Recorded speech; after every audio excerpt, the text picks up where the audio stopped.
ఓం శ్రీ మాత్రే నమః. జై దుర్గమ్మ తల్లి. దుర్గమ్మ తల్లి భక్తులందరికీ కూడా నమస్కారం అండి.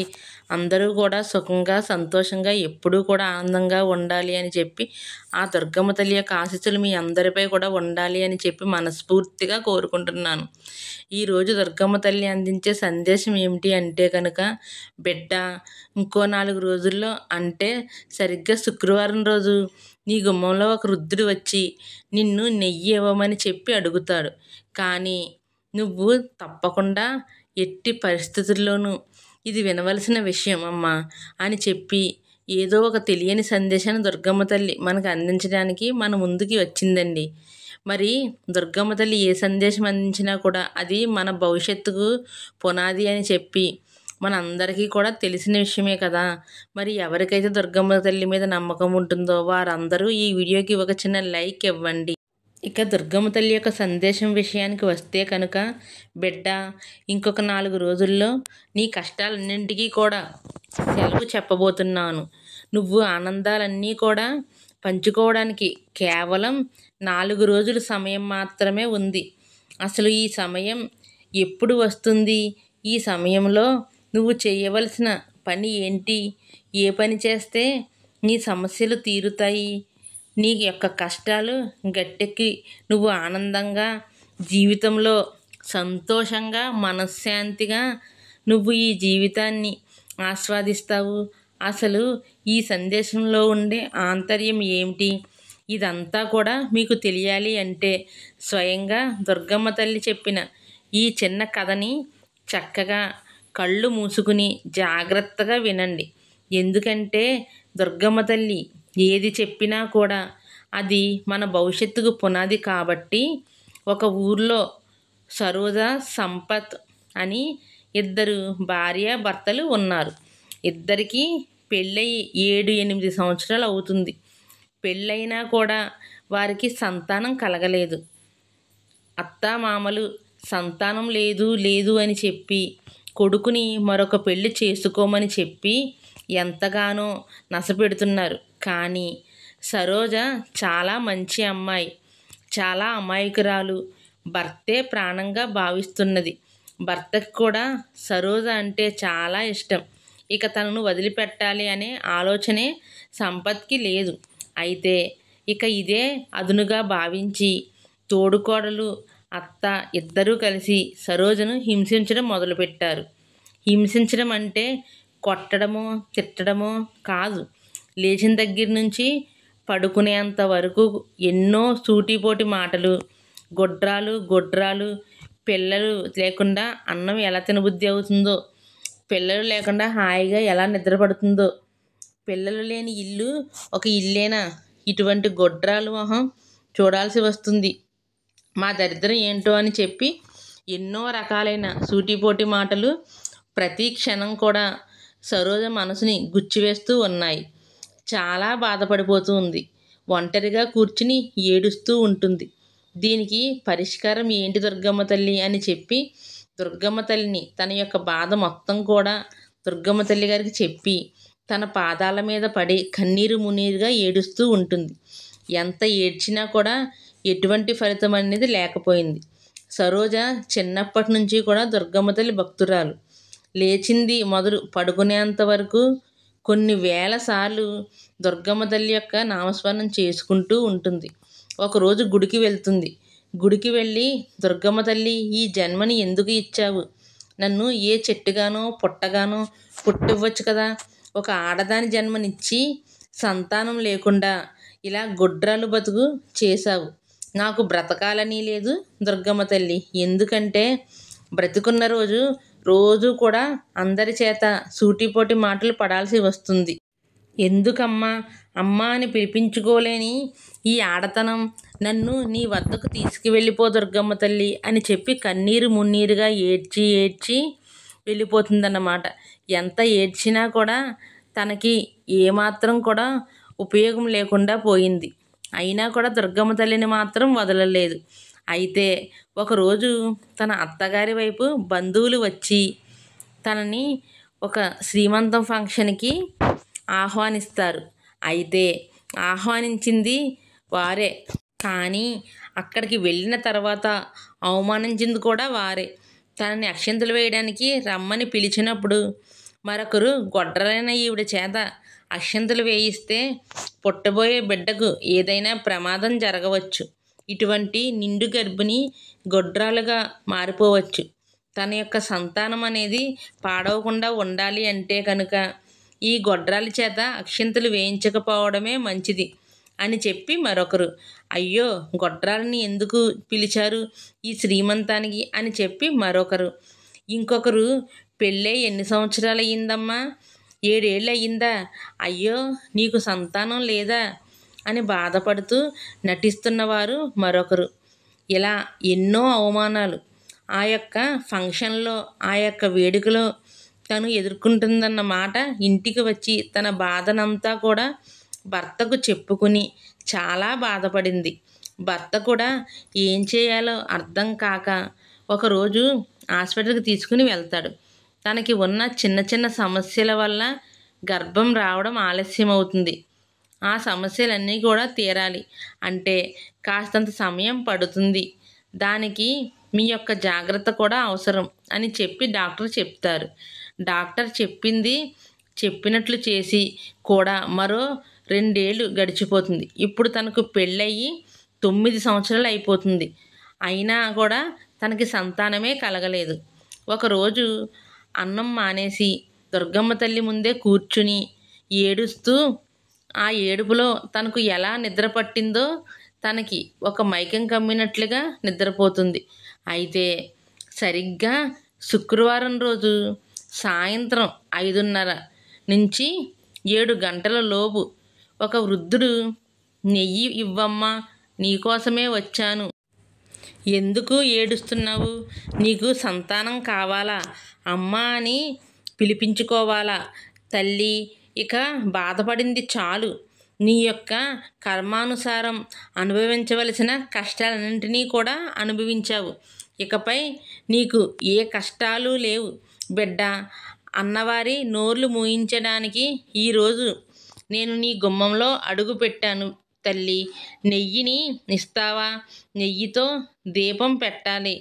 మరి నీ కోరిక తీరాలి కదా అని చెప్పి ఆ వృద్ధుడు కలలోనే మాయమైపోతాడన్నమాట. అయితే వెంటనే ఎవరో లేపినట్లుగా సరోజకు మెలకువ వస్తుంది. సరిగ్గా సమయం 5:30 అయింది. ఇక వెంటనే స్నానం చేసుకుని నెయ్యితో, ఆ ఆవు నెయ్యితో దీపం వెలిగించింది దుర్గమ్మ తల్లి ముందు. ఇక దీపం వెలిగించింది. తను దుర్గమ్మ తల్లి యొక్క పాటలు పాడుకుంటూ ఉంది. అలా చదువుకుని తన యొక్క పనిని ముగించుకుని ఆ రోజు రాత్రి నిద్రపోతుందన్నమాట. ఉదయం నిద్ర లేచిన తర్వాత కొంచెం కళ్ళు తిరిగినట్లుగా అనిపిస్తాయి సరోజకు.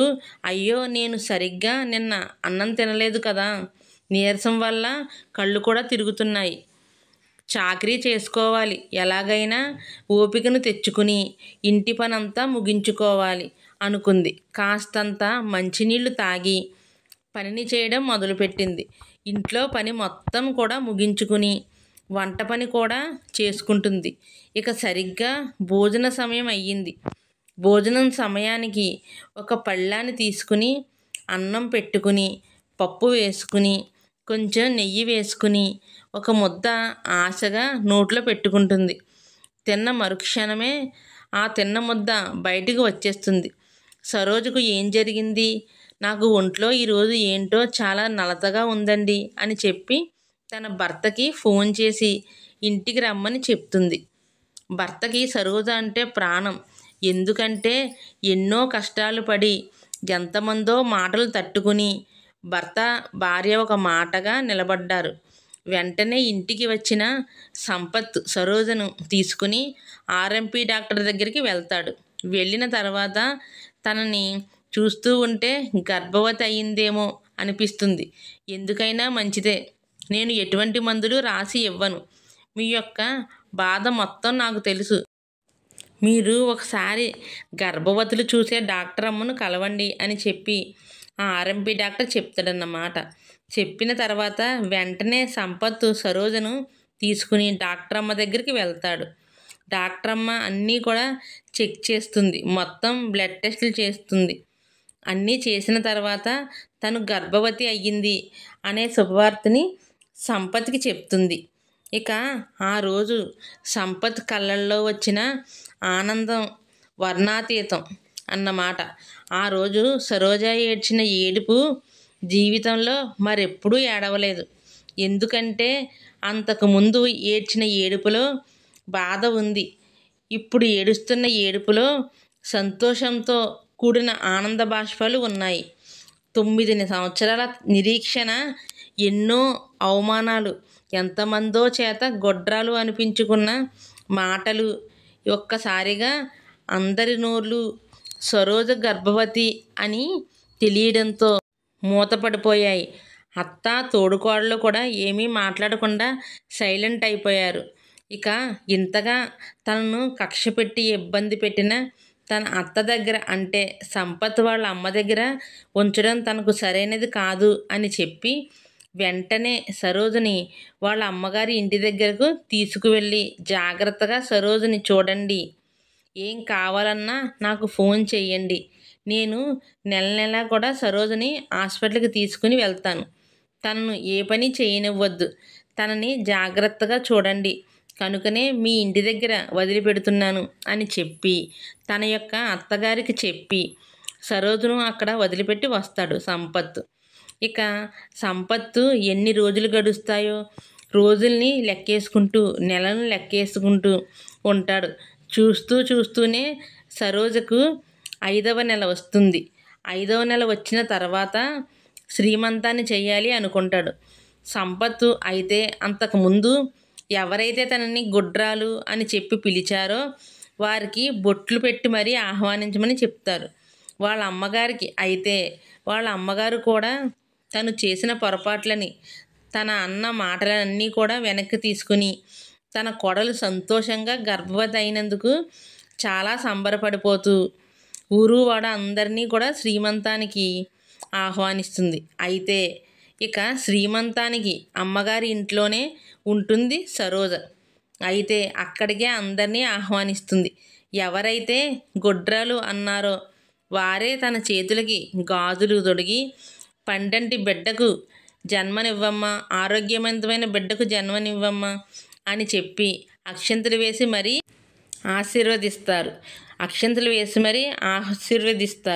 అయితే ఇక వారందరికీ యొక్క ఆశీర్వాద ఫలం తనకి చూస్తూనే 9 నెలలు గడిచిపోయాయి. 9వ నెల వచ్చి కూడా కరెక్ట్గా 19వ రోజు శుక్రవారం వచ్చింది. అదే రోజు శుక్రవారం రోజు ఉదయాన్నే తనకి నొప్పులు రావడం మొదలుపెట్టాయి. వెంటనే సంపత్ సరోజని తీసుకుని వాళ్ళ అమ్మను వీళ్ళమ్మను తీసుకుని హాస్పిటల్కి వెళ్తారు. అలా వెళ్ళిన తర్వాత డాక్టర్ అన్ని పరీక్షలు చేసి డెలివరీ ఈరోజే అవుతుంది అని చెప్తుంది సంపత్కి. అయితే సంపత్ చాలా ఆనందిస్తాడు. సరిగ్గా సాయంత్రం 5:45 పండంటి ఆడబిడ్డకు జన్మనిస్తుంది సరోజ. అయితే ఇంకా ఆడబిడ్డ పుట్టింది మొదలు సరోజకి అన్ని అదృష్టాలు మొదలయ్యాయి. సంపత్ చేస్తున్న ఉద్యోగంలో కూడా ప్రమోషన్ వచ్చింది. ఆ బిడ్డ చాలా చక్కటి అందమైన రూపం కలిగి ఉంది.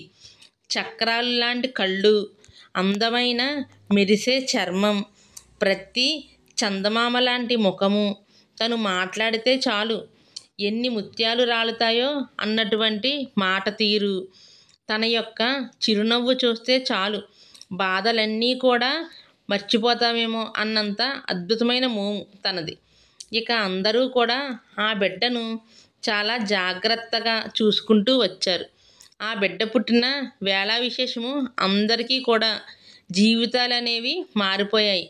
ఒక చక్కటి సంతోషం అనేది ఆ ఇంట అడుగుపెట్టింది.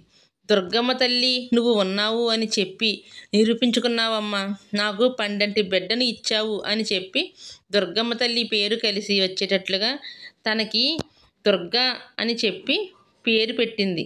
ఇంక తన జీవితం అంతా కూడా చాలా చక్కగా ఉంది. బిడ్డ అన్నింటిలో కూడా చాలా చక్కగా మంచిగా మొదటి ర్యాంకులో పాస్ అవుతూ వచ్చేదన్నమాట. ఇక ఆ బిడ్డను చూసి తల్లిదండ్రులు చక్కగా మురిసిపోయేవారు. ఇది కదా దుర్గమ్మ తల్లి యొక్క అద్భుతం అంటే, ఇది కదా దుర్గమ్మ తల్లి యొక్క లీల అంటే, ఇది కదా దుర్గమ్మ తల్లి యొక్క మహత్యం అంటే.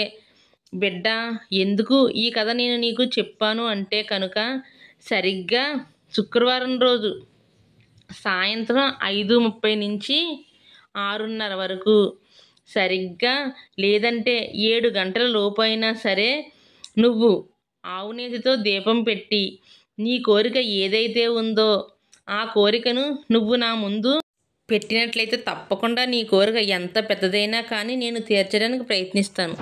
ఇక్కడ ప్రయత్నం అని ఎందుకన్నాను అంటే, ఇక్కడ సరోజకి 9 సంవత్సరాలకు బిడ్డని ఎందుకు ఇవ్వలేకపోయాను అంటే, దానిలో కూడా ఆంతర్యం ఉంది. ఎవరి యొక్క కర్మఫలం వారు తప్పకుండా అనుభవించి తీరాలి. ఆ కర్మఫలం ముగియకుండా ఎటువంటి వరాలను నేను ఇవ్వలేను, ఎటువంటి కష్టాలను నేను దూరం చేయలేను. ఎందుకంటే ఇది కలికాలం. ఈ కలికాలంలో శనీశ్వరుడు ఎవరి కర్మానుసారం వారు అనుభవించాల్సిన కష్టాలను తప్పకుండా పెట్టి తీరతాడు. కనుక నువ్వు ఏ కర్మ అయితే చేస్తావో అదే నీకు తిరిగి వస్తుంది అని చెప్పి గుర్తుంచుకో. ఆ 9 సంవత్సరాలు సరోజ ఎన్నోసార్లు నా పేరుని జపించింది, నాకు ఎన్నో పూజలు చేసింది, ఎన్నో అభిషేకాలు చేసింది. ఎంతోమంది డాక్టర్ల ద్వారా తన యొక్క సమస్యను తీర్చుకోవాలని ప్రయత్నించింది. కానీ నా పూజా ఫలితం తనకి దక్కలేదు. డాక్టర్లు చేసిన కృషి తనకి దక్కలేదు. ఎందుకంటే తన యొక్క కర్మానుసారం తను తప్పకుండా అనుభవించి తీరాలి. కాబట్టి ఇదే ఇప్పుడు నీ జీవితంలో కూడా జరుగుతుంది. కాబట్టి కనుక చాలాసార్లు నువ్వు నన్ను నిందించావు. దుర్గమ్మ తల్లి ఎప్పుడూ నీ నామస్మరణే నేను జపిస్తూ ఉంటాను, నిత్యం నీకు పూజలు చేస్తూ ఉంటాను. కానీ ప్రతి శుక్రవారం నీ యొక్క గుడికి వచ్చి నిన్ను దర్శించుకుంటూనే ఉంటాను. అయినా కూడా ఎందుకు దుర్గమ్మ తల్లి నాకు ఈ కష్టాలు అని చెప్పి అడుగుతూ ఉన్నావు కదా బిడ్డ. మరి ఈ కర్మఫలం 4 రోజుల్లో ముగిసిపోనుంది. నువ్వు పూజలు చేసినవి ఏవీ కూడా వృధా కాలేదు. నీ దుర్గమ్మ తల్లి నీతోనే ఉంటుంది అని చెప్పి శుక్రవారం సాయంత్రం నీకు తప్పకుండా అర్థమవుతుంది. కనుక నువ్వు దేనికోసం కంగారు పడాల్సిన అవసరం లేదు. ఒక వృద్ధుడు వచ్చి నిన్ను నెయ్యి ఇవ్వు అని చెప్పి అడిగినప్పుడు నా ముందు దీపం పెట్టాలి అని చెప్పి నువ్వు గ్రహించినట్లయితే ఆ దీపాన్ని పెట్టి నీ యొక్క కోరిక నువ్వు చెప్పినట్లయితే తప్పకుండా నీ కోరికను నేను తీరుస్తానమ్మా అని చెప్పి ఈరోజు దుర్గమ్మ తల్లి మనకి చాలా చక్కటి సందేశాన్ని అందించింది. మరి ఈ సందేశంలో ఎంతో గొప్ప ఆంతర్యం ఉంది కదా. మరి ఆ ఆంతర్యం ఏంటో మీ అందరికీ కూడా అర్థమైంది కదా. ఈ వీడియో మీ అందరికీ కూడా నచ్చింది అనిపిస్తే ఈ వీడియోకి దుర్గమ్మ తల్లి సరోజ జీవితంలో చేసిన మంచికి ఒక లైక్ ఇవ్వండి. మొదటిసారి మన ఛానల్లోకి వచ్చినట్లయితే కింద బ్లాక్ కలర్లో సబ్స్క్రైబ్ అనే బటన్ ఉంటుంది.